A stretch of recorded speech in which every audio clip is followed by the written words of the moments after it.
Welcome to Sneaky Blues Licks with Sean Daniel, where the only thing sneakier than the licks is the government. So, the Sneaky Blues Lick we're going to learn today is going to sound like this.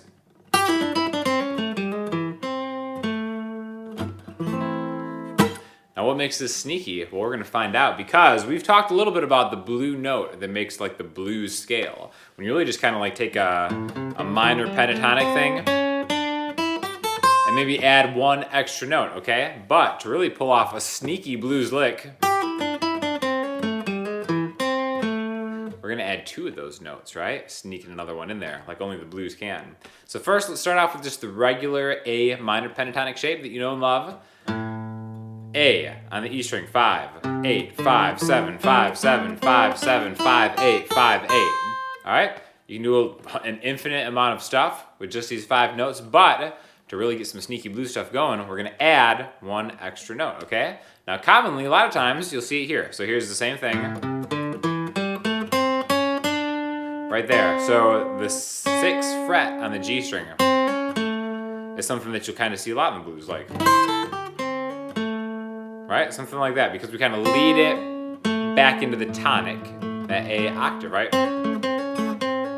So just that one note is sneaky enough, but an extra sneaky lick is adding another one on the D string. So what if we went 5, 7, or 5, 8, 5, 7, 5, 6, 7, 5, 6, 7?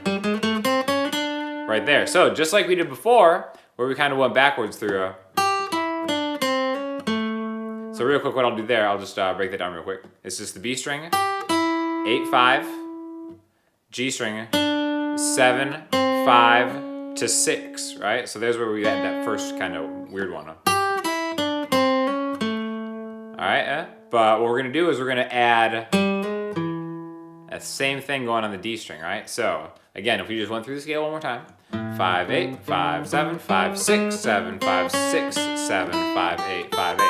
So just by adding a little chromatic kind of deal where we're just walking every note, we can add those 2 notes into really any kind of lick you want to come up with. So again, this is just one of several examples that you can kind of like use to create your own. We're going backwards through the scale, starting on the 8th fret of the B string. All right, just straight up, descending through the pentatonic scale, and then we're gonna go forward one note. All right, we're just gonna do the same thing up a string. So 8B, 5B, 7G, 5G, 6G. That leads us to 7D, 5D, 6D, 7A. And then really it kind of doesn't, you can't leave it there. It's begging to be resolved back to that tonic. So we need to get this back to an A somehow, right? So we're gonna take it back to the octave A. I think a cool way to do that, a real bluesy way to do that, is to go from here. All right, from the 7th fret on the A string to the 5th fret on the G string, and then finally settle right there on the A. The reason that sounds really good is because if we think about the notes that we're using, we have the tonic, the A note, right here, the 5th fret on the G string, that's its minor 3rd, and then right here, this A actually combined to create an A minor chord. So this is kind of like an inversion of an A minor arpeggio.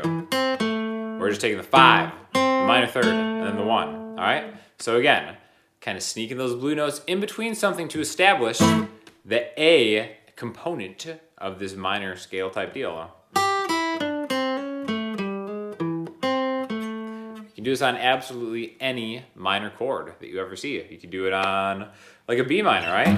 There's the 7th fret on the E string is a B. Let's start here. Right into the A. Even if you want to get crazy, follow it up with the chord to kind of add that fitting resolution to it. So, hope this lesson didn't sneak up on you like the blues does to so many people. Really, the main thing about it is just kind of find maybe one note you want to kind of get a cool feeling for, and then just come up with creative ways to use that one kind of different note, that blue note that's a little bit outside and then add it to stuff you're more familiar with, and then you'll really just develop your ears to kind of like hear what that interval is, the distance, and you'll notice it in a lot of songs that you maybe already know how to play, or you're training yourself to get your ear better, right? And that's what it's all about, people. So if you have any questions or comments, hit me up in the comment section, Instagram, Twitter, the website. I'll talk to y'all soon. Thanks a lot.